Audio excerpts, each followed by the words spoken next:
Si on fait un petit résumé rapide du marché du meuble en 2014, on était encore en recul de 1,5% en valeur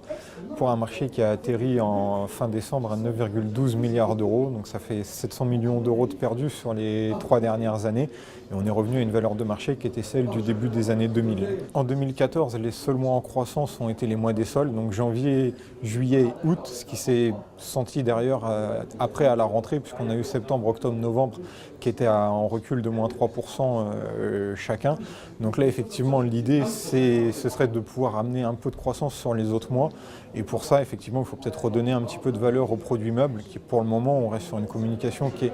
très largement axée sur le prix, sur la remise, et donc peut-être effectivement redonner un petit peu de valeur aux produits pour vendre un peu de rêve et remotiver le consommateur à aller un peu plus régulièrement en magasin. Si on regarde rapidement le marché par segment, on a un segment en progression, c'est la literie, en progression constante depuis les 10 dernières années, même si effectivement on sent parfois les effets de la crise avec